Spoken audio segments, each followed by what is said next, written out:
Hi, this is Chris Robley from Demo, and you're listening to the Your Morning Coffee podcast with my friends Jay Gilbert and Mike Etchart. Weekly music news for the new music business. From our friend Chris Robley, a special Your Morning Coffee op-ed, the bad, the ugly, and yes, the good of Spotify. And from Ed Christman over at Billboard, the state of physical music in 2025. And from Ted Gioia, the honest broker, you have to get people's attention in the first 2 seconds. 2 seconds. Well, and from our friend Glenn Peoples and Elizabeth Dilts Marshall over at Billboard, 2025 Q2 earnings. Here's what every music company made. Well, that's going to be fun to find out. All right. Well, we are glad you are here, I should say. It's episode 262. We're going to start the show right about now. Stand by for transmission. This is London calling. Wake up! The revolution is at hand! Your morning coffee is on the air. On the air. On the air. On the air. On the air.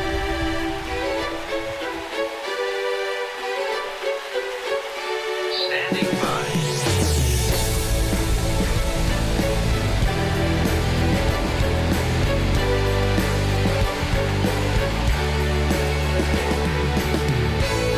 Your morning coffee, the weekly music news for the new music business.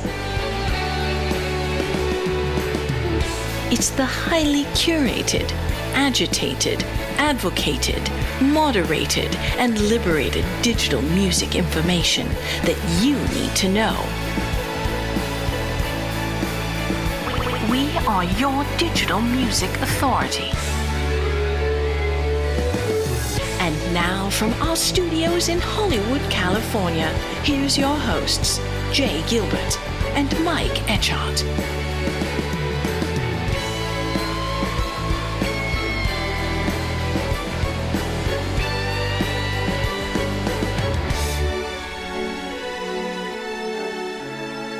Well, a big thank you to our friend Chris Robley for that cool introduction. Mm-hmm. Yeah, you might remember Chris. First he's a musician. He's a singer-songwriter. He's very good, by the way. But you might remember him from CD Baby and BandLab. But he's co-founded this new company called Demo, and it's about working to build your fan base without, chasing trends. They have a new podcast called Scratch Track that's really, really good. And he's recorded an op-ed for us, which we will get into in a few minutes. Indeed. Well, some big news. Water and Music's entire archive is now free. We are both big fans of Water and Music and the founder, Sherry Hu. She says, "Hi, everyone. I'm writing to share some exciting and bittersweet news about Water and Music's next chapter." She says, "After 6 transformative years, I made the decision to wind down our paid membership and make our entire research archive free." Yeah, this is really great. She goes on to write that, yes, that's right. No more paywalls. You now have open access to 300 plus deep dive analyses we've published on the future of music tech across generative AI, new streaming models, super fandom, gaming, and much more. So check this out at waterandmusic.com/archive. Thank you, Sherry. Indeed, and well worth the time to go visit and check it out. Absolutely. From over at Music Business Worldwide, from Daniel Tenser, Spotify announces a new round of price hikes and share price jumps. So Spotify shares jumped this last Monday, August 4th, after the company announced subscription price hikes in numerous markets outside the U.S. In a brief blog post, Spotify said premium subscribers will soon receive an email explaining the price change, which applies to, in quotation marks, multiple markets across South Asia, the Middle East, Africa, Europe, Latin America, and Asia Pacific region. Yeah, they went on to say that to continue to innovate on our product offerings and features and bring users the best experience, we occasionally update our prices. So these Spotify price hikes, which have seen the price in the U.S. of individual premium subscriptions rise from $9.99, that was back in 2022, to $11.99 last year. That hasn't really suppressed Spotify's subscriber growth at all. No, in its Q2 earnings released last week, Spotify said it had added 8 million net premium subscribers during the quarter for a total of 276 million. The company reported strong growth in Europe, North America, and Latin America. Yeah, and it's 276 million paid. There was an interesting piece that we saw from Mandy Delugdug in Music Business Worldwide. The headline was TikTok sets new live streaming record with 74 million Tomorrowland viewers. Live streams of the Tomorrowland Electronic Music Festival on TikTok drew more than 74 million unique viewers across 2 weekends, setting a new record for live streaming viewership on TikTok. The latest figure marks a 362% jump from the 16 million viewers who watched the same festival on TikTok back in 2023. That's according to TikTok data. During the festival's 2-week run last month, content tagged with hashtag Tomorrowland accumulated 2.4 billion views, while the festival's official TikTok account added 1.9 million new followers, taking its total to 9.2 million. Yeah, live streaming, it's still a thing. Yes, it is. TikTok operated a 24-hour live stream from multiple stages at the Belgian festival, including the main stage, Freedom Stage, and One World Radio. The platform also hosted DJs and producers at a content studio at the venue. Artists who participated in TikTok's Tomorrowland live stream gained a combined 3 million followers and generated 580 million video views, TikTok said. Incredible. Wow. Yeah, that is incredible. Another interesting piece we saw from Mandy Delugdug over at Music Business Worldwide. Sony Music sues Napster over $9.2 million in alleged unpaid royalties, up to $37.5 million in copyright claims. $37.5 million, that is. The complaint was filed by Sony Music Entertainment against Rhapsody International Inc., Napster, and another company called Infinite Reality. The main issue is that Rhapsody and Napster have failed to pay over $9.2 million in royalties and fees that they owe to Sony Music under various agreements that allowed them to stream Sony's music. Yeah, Sony claims that these companies have been using their music without permission, especially after the licenses were terminated due to non-payment. In the complaint, Sony Music outlines the agreements they had with Rhapsody and how Rhapsody acknowledged their outstanding debt, but then failed to pay as promised. They're asking the court for several things, including the unpaid amount, damages for copyright infringement, and an injunction to stop Rhapsody from using their music without permission. They also want the court to cover all their legal costs. Interesting talking about Napster in 2025. Yeah. Yes, indeed. Another interesting piece over at Rolling Stone from Larisha Paul. BET Hip Hop Awards and Soul Train Music Awards have been suspended indefinitely. The future of the BET Hip Hop Awards and Soul Train Music Awards is in limbo.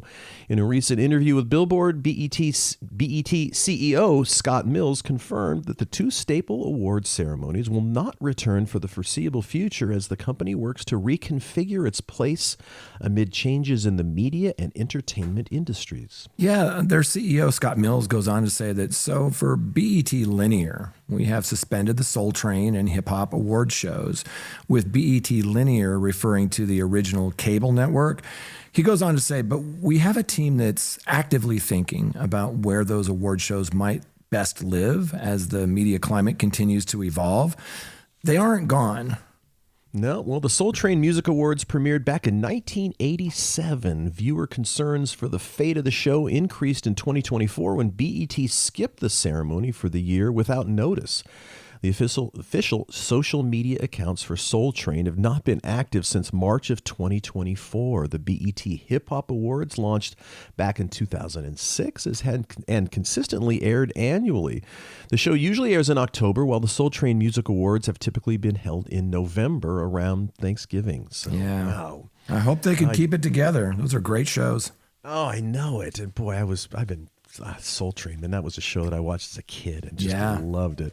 Hey, before we get going, Jay, what do you say we thank our sponsors? Certainly appreciate all the hard work they put into helping us put the show on. Yeah, we sure do. We'd like to thank Hypebot. Since 2004, Hypebot has chronicled the new music industry and the trends and technologies that are changing how music is discovered, consumed, marketed, and monetized. It's edited daily by founder Bruce Houghton with help from Alana Bonilla.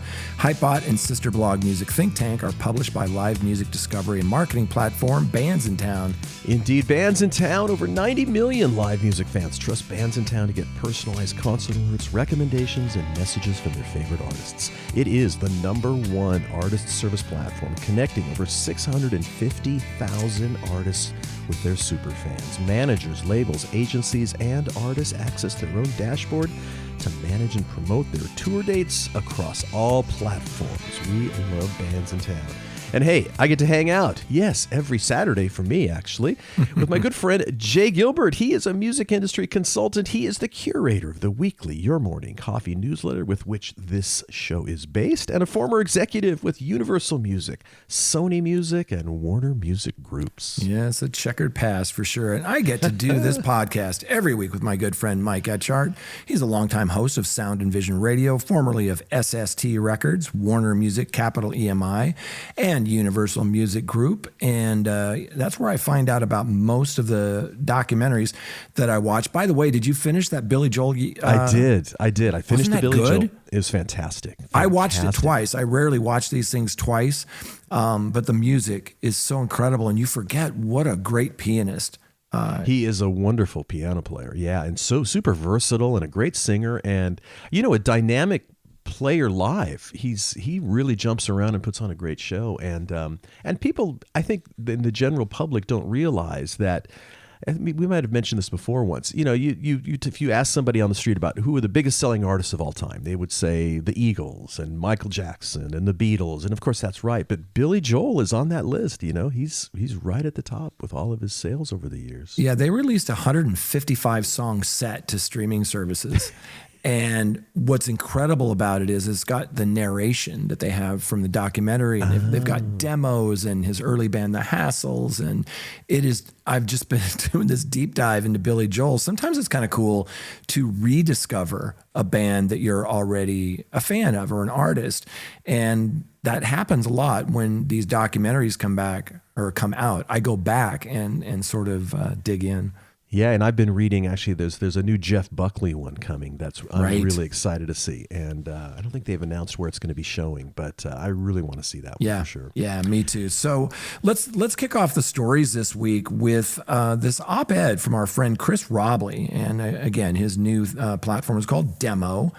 And they have a podcast called Scratch Track, which is really good.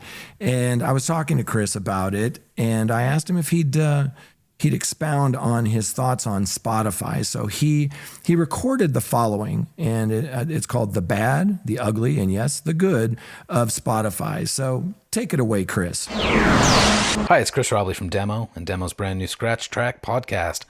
I'm here today to talk to you about a very serious issue. We need to address the elephant in the playlist. I mean, the bot streams in the room. I mean, the AI weapons in your feed. I mean, Spotify. We are in one of those perennial moments where artists are pissed at Spotify again for slightly different reasons this time around. But it's been, a big topic of discussion for the past month or so. How unethical are they? Should artists leave? Will fans follow? And honestly, that last question for me is the most important one. So important that I've spent 3 of the last 4 episodes of Scratch Track addressing it in some way or another. The bad, the ugly, and yes, the good of Spotify. Because hate them as much as you want, they've done some things right. And I'm not going to be able to summarize those podcast episodes in a few minutes here, but I'll hit on a few of the main points. First, if you're an independent artist who is pissed about any number of things, minuscule payouts, demonetizing tracks with low stream counts, the commodification of music in general, fraud protection measures that screw indies while favoring majors, AI music, Daniel Ek manifesting Terminator Judgment Day before our very eyes, well, there's really not much you can do about it, particularly if you're in that long tail of artists with comparatively low engagement. Sure, we grumble the loudest, but we have the least power. On one side are the real power players, the major labels who control the most crucial intellectual property for Spotify's success. Spotify is dependent on that catalog. These are the majors who got in early, have equity, get favorable treatment. They're happy-ish. On the other side are users, hundreds of millions of them, and they're happy too. They're not leaving. Not yet. So here we sit in this sort of vast, unhappy middle ground, helpless to change the practices of the platform, and it leaves us in our frustration believing that the only agency we actually have is to remove our music. But who does that really help and hurt? If you are a trash artist, an unserious artist, a garbage artist, by the way, those are the industry's words, not mine, then you probably have tracks on Spotify that are already demonetized. Spotify might actually be happy to see you go once you consider all the admin costs for the millions of tracks like that don't earn anything. In a social post recently, I said, take up their server space. Don't leave. And then I got critiqued as, some old guy who thinks that server space matters. But all the things that go into catalog management at that scale, accounting, compliance, fraud detection and prevention, delivery management, relationship management, and yes, a little bit of storage, it adds up. So I still think it's kind of secretly true. They'd be happy to see you go. Meanwhile, in the US, more than a third of streaming subscribers are on Spotify. Are you going to be happy playing a gig somewhere out there in the world, blowing someone's mind, doing an amazing job with your set, and then when they ask about your music, there's a 36% chance that you're going to lead them to a ghost town or a dead end where you're not on Spotify? Because that is the other hard truth for indies with small audiences. Some of our fans will do the extra thing. They'll buy and listen to the vinyl. They'll go to Bandcamp. They'll watch us on YouTube. But they are not generally going to change platforms on our account. Not when they're comfortable where they are. I mean, unless you are Taylor Swift level famous, it's very difficult for an individual artist to change the habits of music listeners. Plus, wouldn't it be weird to not be on Spotify, but stay on Apple Music and YouTube Music and wherever else when there is no truly blameless DSP? It feels a bit arbitrary, at least to the casual music listener. Speaking of Spotify's competitors, it's worth reminding people that almost every platform out there has some ethical issues. Maybe not the same ones as Spotify, but they've got their problems. And those same competitors all have an advantage over Spotify. Spotify does audio. Sure, data, but mostly audio. Apple sells devices. They earn revenue from the App Store. Amazon powers the whole internet. They ship everything everywhere. YouTube has ads and even more ads. Almost all of Spotify's competitors could, if they really needed to, treat their music streaming services as loss leaders. And despite Spotify being in that challenging spot, it still paid rights holders, even though for many of those years, it didn't make a profit. Meanwhile, it was giving artists more tools than any other platform. It created an open playlisting ecosystem that truly made countless indie artist careers happen. And I know the success of that approach helped Spotify gain leverage in negotiations with majors eventually, and then a bunch of bad bot apples ruined the whole playlist thing for everyone.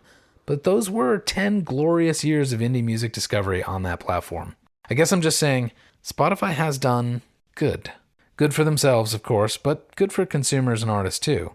Yes, payouts suck, but they suck almost everywhere. Yes, discovery seems to be shrinking and favoring a thinner slice of music, but your music is still available for the most frictionless listening imaginable. That's not nothing. And that gets me to the real point of all this. In 2025, and probably from here on out, Spotify is going to be good for one thing at least: easy availability. You can't count on algorithmic reach. You should probably steer clear of third-party playlisting. You shouldn't expect much money. It's really a top-of-funnel engine. And if you feed the top of funnel, well, people have a chance to fall in love with your music in their preferred way, on their preferred platform. And as Jay Gilbert reminded me the other day, you got to go where the party is. And Spotify is still a pretty massive party. We're years and years past the point where I think artists should be exclusively obsessing over Spotify and trying to drive those vanity metrics up in order to, quote, trigger the algorithm or impress tastemakers. Now it's there as your archive for as long as Spotify will have you. So use it that way. Then do everything you can to get people who've fallen in love with your music, no matter what platform they're on, Spotify, Instagram, whatever's next. Get them off that platform and onto your website, your web store, your email list, your live events, your party, where you don't have to keep renting the relationship with your fans on terms that change all the time according to the whims of tech bros or investors. And in the meantime, keep your eyes on Spotify's subscriber numbers, because that's the real barometer of public opinion. And also in the meantime, support efforts, by trade groups and rights groups and artist groups as they pressure governments to pressure DSPs for fairer pay and fairer treatment. Speaking of fairer treatment, Hey, Spotify, any chance we can communicate directly with our fans on the platform? Maybe give them a chance to, give us an email? That's great. Any chance we can communicate directly with our fans on the platform? Maybe give fans a chance to give us an email? Well, thanks, Chris. That would be amazing. And he is so dynamic, and what an awesome thing to have. Yeah, and check out his music on your streaming service of choice. He's a very talented singer-songwriter. Indeed. Another interesting story, it's from Ed Christman over at Billboard. The state of physical music in 2025.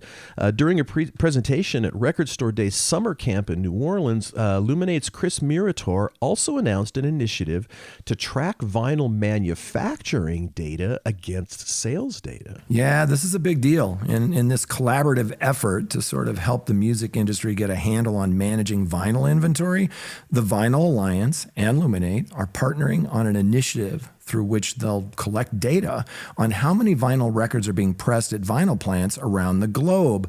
The move was announced at this Record Store Day summer camp, as you said, held in New Orleans, where more than 450 record store owners, label and distribution executives, and other companies involved in physical music convene to really talk about the state of the business. Right, and as such, the Vinyl Alliance and Luminate both had prominent placement in the conference's programming. While Luminate and its antecedent companies have been around since 1990, the Vinyl Alliance came together back in 2020 thanks to the resurgence of the vinyl format.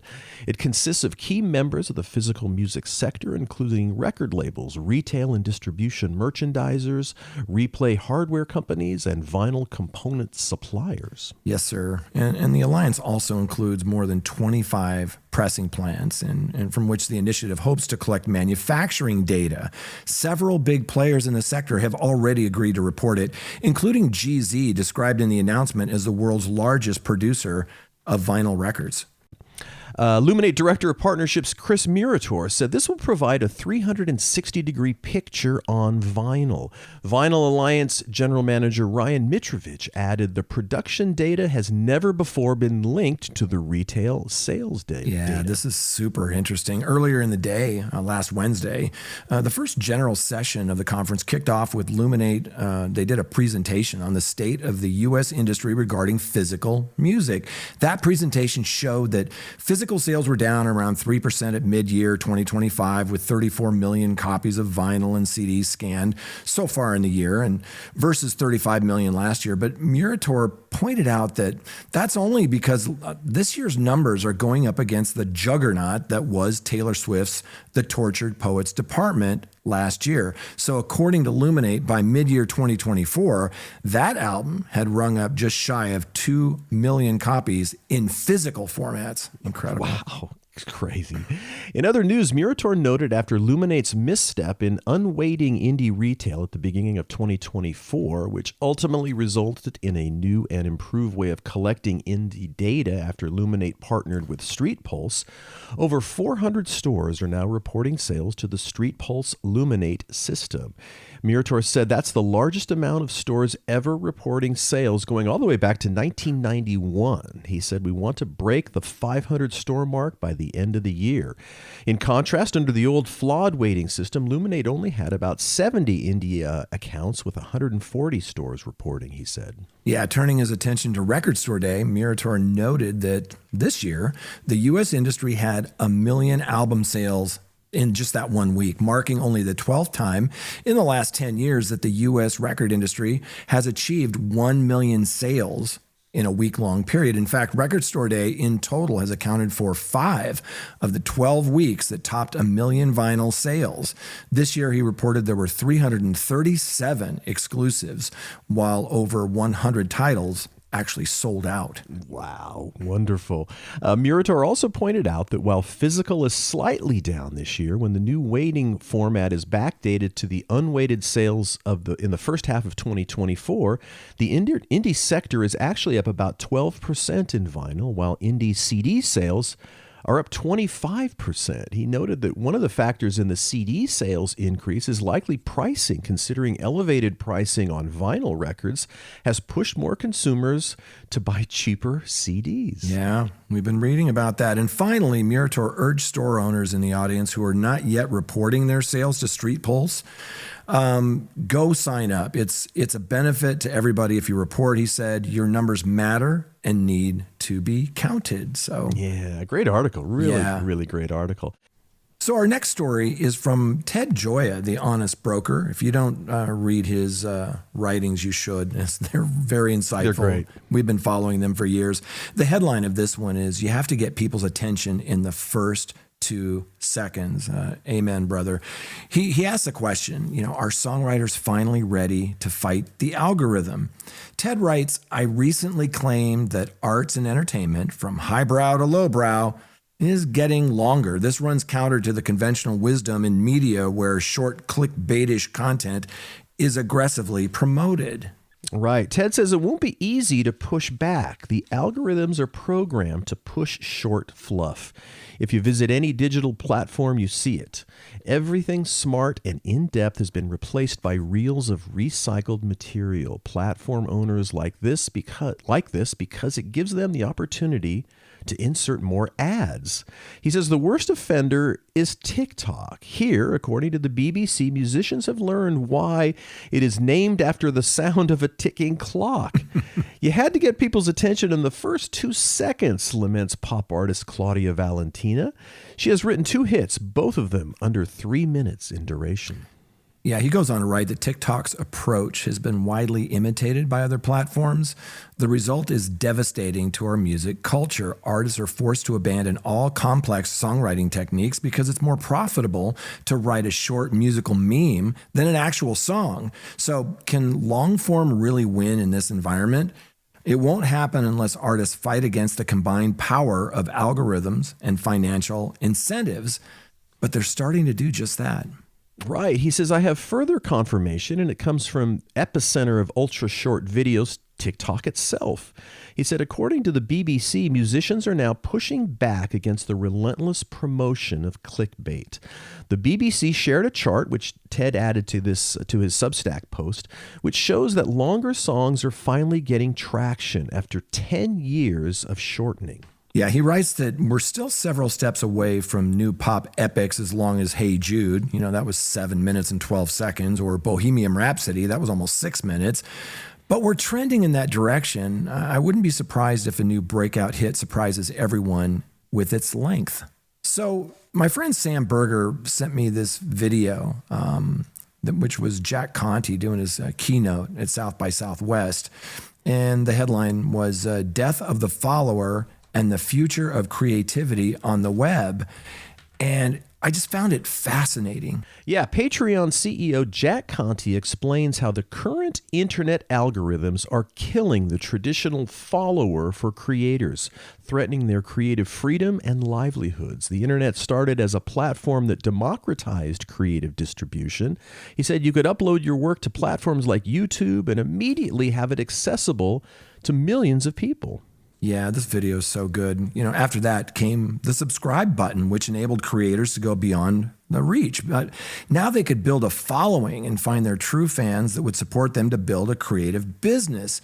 But with the rise of platform-focused algorithms, like Facebook's ranking, TikTok's For You, creators can't reach their following and true fans anymore.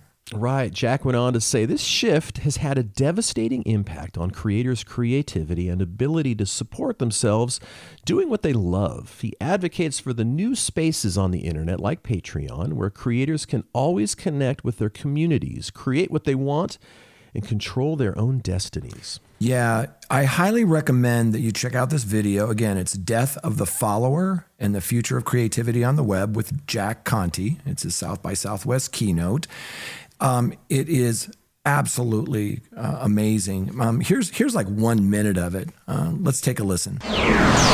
In the background, while Patreon was being formed, building over the last decade, the whole internet was again starting to shift.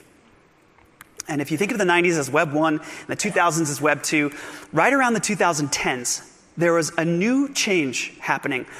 Facebook started experimenting with a new thing called ranking. And I realize most everybody here knows about this, but what ranking did was essentially it took the feed, which you can think of as a list of posts from creators that I follow, and it analyzed each and every post for how engaging it was. And if it wasn't engaging enough, Facebook would then take that post and push it down in the feed. In other words, they started ranking or ordering posts according to what was best for their business. This was actually great for Facebook. It was the right business decision for them and their company and their revenue model. But what it meant for creators was that for the first time since Web 2.0, my followers might not necessarily see my posts. And this idea of a subscription started to break down. If the person doesn't receive the things, it's not really a direct, true connection between a creator and their fans. It's not really a subscription. The channel of distribution is broken. And it creates another problem, too, around creative freedom, because now suddenly, my post has to be better than the other posts, according to a set of criteria that I don't know or have control of or even agree with. So instead of thinking, what do I want to make? What lights me up? What is the output that I want to create as an artist? What will my fans love? Instead of thinking those questions, now in the back of my mind, I'm thinking, what will the ranking algorithm favor? And that subconsciously or consciously changes my creative output to achieve Facebook's goals, not my goals as a creator. And if it were just Facebook doing this, fine, creators would just leave and post somewhere else. But it worked really well. It was great for Facebook's business. And people started spending even more time on the platform. So the other platforms had to compete. And YouTube launched the Cosmic Panda redesign, centering the entire company around watch time. And Twitter and Instagram followed with ranked feeds in 2016. And we only saw it in retrospect. But now I think of the 2010s as the decade of ranking. The decade when the original promise of the creator-led community, the true follow, was broken for the first time.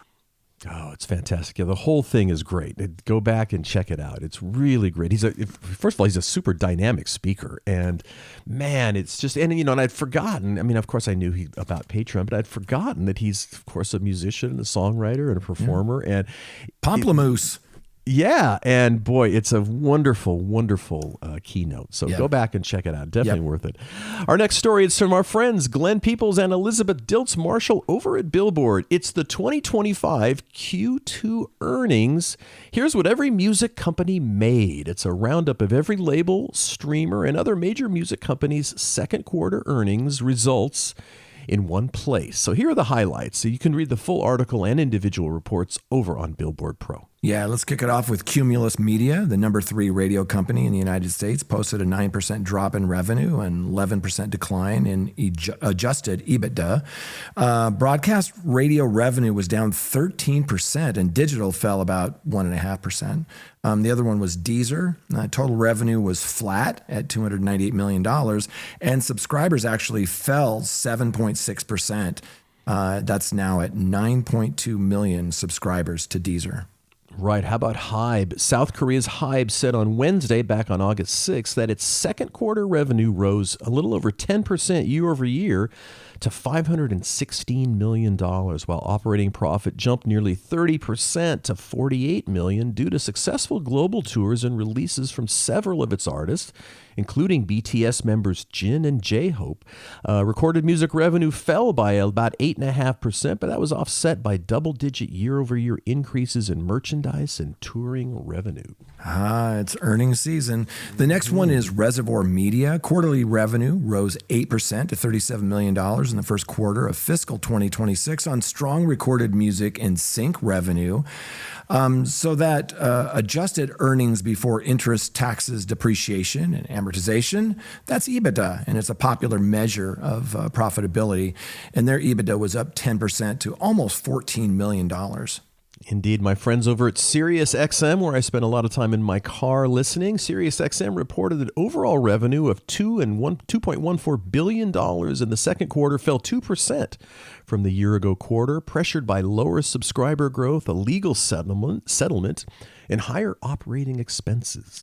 Then we have SM Entertainment. Album sales and events, the revenue from Rise and NCT Wish helped SM Entertainment's consolidated revenue increase 19% to over $216 million. Album and digital revenue jumped about 38% to $71 million. How about our friends over at Sony Music? Led by Bad Bunny, SZA, and Sleep Token, Sony Music's consolidated revenue was up 5.3% to $3.22 billion in the first fiscal quarter that ended on June 30th. A strong yen made year-over-year comparisons a challenge. Yeah, you forget about the currency and how that dials into all of this stuff. Got to be considered for sure. A couple other ones. Sonos, their revenue of $345 million was down 13% from the prior year. The company announced gross margin fell 43% from 44.7%. Yeah, they are struggling. They're in my backyard, and boy, they've hit some really rough stuff. How about Spotify? The streaming giant enjoyed another quarter in which it beat its own subscriber and monthly user growth targets, but a lukewarm financial forecast from executives and lower quality. I'm sorry, do that again. How about Spotify? The streaming giant enjoyed another quarter in which it beat its own subscriber and monthly user growth targets, but a lukewarm financial forecast from executives and lower quarterly operating income due to currency fluctuations and taxes caused a sharp one-day sell-off in its stock.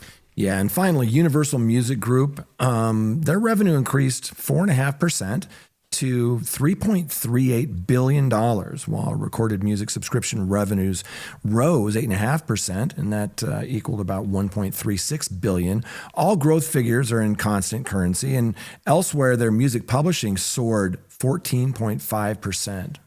Yep, and if we want to talk about the Warner Music Group, WMG reported revenue grew to $1.7 billion in the last quarter, thanks to a double-digit increase in publishing revenue and strong subscription streaming returns. That helped offset the impact of losing BMG as a distribution client and helped push Warner stock, their price up by 3.5%. Not bad. Yeah, so these are just the highlights. Read the full article by Glenn Peoples, Elizabeth Dilts Marshall, and the individual reports for each one of these companies on Billboard Pro. Yeah, it's super, super interesting. All right, it is time to wrap up the show. You know, if you enjoy the show, both Jay and I would really appreciate it if you tell just one friend. That would help a lot. And of course, big thanks to our friends over at Hypebot and Bands in Town. We certainly appreciate their participation. The music you heard is by the Licorice Quartet underneath our sponsor information. And boy, we love the music those guys put out. Yeah, we Absolutely great. So on behalf of my good friend Jay Gilbert, I am Mike Etchart. Thanks for listening in, and we'll be back next week on the Your Morning Coffee Podcast.